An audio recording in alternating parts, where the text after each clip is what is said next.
ಕೂತ್ಕೊಳ್ರಿ. ಎಲ್ಲರೂ ಮಾತಾಡೋಂತ ವಿಚಾರ ಅಲ್ಲ ಇದು. ಸುನೀಲ್ ಕುಮಾರ್ ಏನೋ ರೈಸ್ ಮಾಡೋದ ಆಯ್ತು, ಎಲ್ರೂ ಮಾತಾಡ್ಬೇಕಾ ಇದನ್ನ? ಮಾನ್ಯ ಸಭಾಧ್ಯಕ್ಷರೇ, ಸುನೀಲ್ ಕುಮಾರ್ ಅವರು ಎತ್ತಿರ್ತಕ್ಕಂಥ ಪ್ರಶ್ನೆ ನಾನು ಸದನದಲ್ಲಿ ಇರಲಿಲ್ಲ. ನಾನು ನನ್ನ ಚೇಂಬರ್ನಲ್ಲಿ ಕೂತಿದ್ದೆ. ಆಗ ಚರ್ಚೆ ನಡೀತಾ ಇತ್ತು. ರಾಜಣ್ಣವರು ನಮ್ಮ ಮಂತ್ರಿಗಳು, ಪರಿಶಿಷ್ಟ ವರ್ಗದ ನಾಯಕರು. ಅವರು ರೈಸ್ ಮಾಡಿದ್ದಾರೆ. ಯಾರ ಹೆಸರನ್ನು ಕೂಡ ಹೇಳಿಲ್ಲ. ಅವರು ಆ ಕಡೆಯವರು ಇರ್ಬೋದು, ಈ ಕಡೆಯವರು ಇರ್ಬೋದು, ಯಾರ ಹೆಸರನ್ನು ಹೇಳಿಲ್ಲ. ಅವರು ಹನಿ ಟ್ರ್ಯಾಪ್ ಆಗಿದೆ ಅಂತ ಹೇಳಿದ್ದಾರೆ. ಅದಕ್ಕೆ ನಮ್ಮ ಗೃಹ ಸಚಿವರು ಉತ್ತರ ಕೊಟ್ಟಿದ್ದಾರೆ. ಈಗಾಗಲೇ ಗೃಹ ಸಚಿವರು ಸದನದಲ್ಲಿದ್ದರು, ಅವರು ಉತ್ತರ ಕೊಟ್ಟಿದ್ದಾರೆ. ಈ ಬಗ್ಗೆ ಉನ್ನತ ಮಟ್ಟದ ತನಿಖೆಯನ್ನ ಮಾಡಿಸ್ತೇವೆ ಅಂತ ಹೇಳಿದ್ದಾರೆ.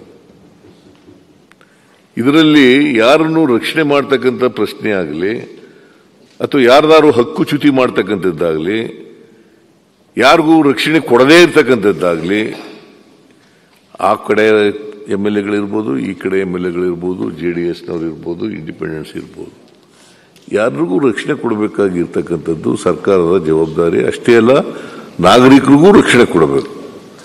ಯಾರೇ ಕಾನೂನಿನ ಉಲ್ಲಂಘನೆ ಮಾಡಿದ್ರು ಕೂಡ ಅವರಿಗೆ ಶಿಕ್ಷೆ ಆಗಲೇಬೇಕು, ಕಾನೂನು ರೀತಿಯ ಕ್ರಮ ಆಗಲೇಬೇಕು. ಕಾನೂನು ರೀತಿ ಕ್ರಮ ತಗೊಳ್ಳಿಕ್ಕೆ ಪ್ರಯತ್ನವನ್ನು ಮಾಡ್ತೀವಿ. ನಂಬರ್ 1. ಈಗಾಗಲೇ ನಮ್ಮ ಡಾಕ್ಟರ್ ಪರಮೇಶ್ವರ್ ಅವರು ಉತ್ತರ ಕೊಟ್ಟಿದ್ದಾರೆ. ನಾವು ಇದು ರಾಜಣ್ಣವರು ದೂರು ಕೊಡಲಿ, ನಾವು ಅದಕ್ಕೆ ಉನ್ನತ ಮಟ್ಟದ ತನಿಖೆ ಮಾಡಿಸ್ತೀವಿ, ಉನ್ನತ ಮಟ್ಟದ ತನಿಖೆ ಮಾಡಿಸ್ತೀವಿ ಅಂತ ಉತ್ತರ ಕೊಟ್ಟ ಮೇಲೆ ಮತ್ತೆ ಇದು ಉದ್ಭವ ಆಗಬೇಕಾದಂತ ಅಗತ್ಯ ಇಲ್ಲ. ಈ ಪ್ರಶ್ನೆ ಉದ್ಭವ ಆಗಬೇಕಾದಂತ ಅಗತ್ಯ ಇಲ್ಲ. ಯಾರಿಗೂ ರಕ್ಷಣೆ ಮಾಡಲ್ಲ.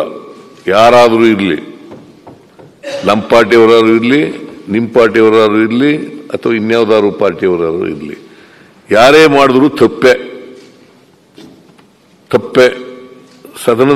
ಸದನದಲ್ಲಿ ಒಬ್ಬ ಸಚಿವ ಈ ತರ ಹೇಳಿದಾಗ ಸುಮ್ಮನೆ ಇರಕ್ಕಾಗೋದಿಲ್ಲ. ನಾವು 100% ತನಿಖೆ ಮಾಡಿಸ್ತೇವೆ. ನೀವು ಉನ್ನತ ಮಟ್ಟದ ತನಿಖೆ ಮಾಡಿಸ್ತೇವೆ. ನಾನು ಕೂತ್ಕೊಳ್ರಿ, ಆಯ್ತಲ್ಲ.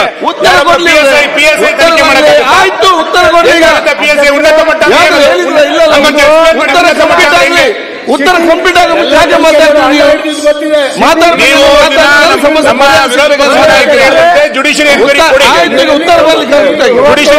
ಉನ್ನತ ಮಟ್ಟದ ಸಲಹೆ ಕೊಟ್ಟಿದ್ದಾರೆ. ಅವ್ರ ಸಲಹೆ ಕೊಟ್ಟ ತಕ್ಷಣ ಎತ್ತೀತು ಅಂತ ತಕ್ಷಣ ಕೊಟಕಟ್ಟಿ ಅಂತ ಹೇಳಕ್ಕಾಗಲ್ಲ. ಕರು ಆಗ್ತದ ಇಲ್ಲೋ ಅಂತ ನೋಡ್ಬೇಕು. ಈಗ ನಾನು ನೋಡಿ, ನಾವು ತನಿಖೆ ಮಾಡಲ್ಲ ಅಂತ ಹೇಳಿದ್ರೆ ಮಾತಾಡ್ಬೇಡಿ, ಐ ಕ್ಯಾನ್ ಅಂಡರ್ಸ್ಟ್ಯಾಂಡ್. ಈಗಾಗಲೇ ನಾನು ಇವ್ರ ಜೊತೆನಲ್ಲಿ ಮಾತಾಡಿ, ಪರಮೇಶ್ವರ್ ಜೊತೆಯಲ್ಲಿ ಮತ್ತೆ ಸೀನಿಯರ್ ಮಿನಿಸ್ಟರ್ಗಳ ಜೊತೆ ಮಾತಾಡಿ, ಎಲ್ಲರಿಗೂ ರಕ್ಷಣೆ ಕೊಡ್ತಕ್ಕಂಥ ಜವಾಬ್ದಾರಿ ನಮ್ದು. ಬಿಜೆಪಿಯವರು ಇರಲಿ, ಕಾಂಗ್ರೆಸ್ನವರು ಇರಲಿ, ಅಥವಾ JDSನವರು ಇರಲಿ, ಮಿನಿಸ್ಟರ್ಗಳಿರಲಿ, ಬೇರೆ ಬರೀ ಶಾಸಕ ಅಷ್ಟೇ ಆಗಿರಲಿ, ಎಲ್ರಿಗೂ ರಕ್ಷಣೆ ಕೊಡಬೇಕಾಗಿರ್ತಕ್ಕಂಥ ಜವಾಬ್ದಾರಿ ನಮ್ದು. ಅದಕ್ಕೋಸ್ಕರ ರಕ್ಷಣೆ ಕೊಡ್ತೀವಿ. ನಂಬರ್ 1.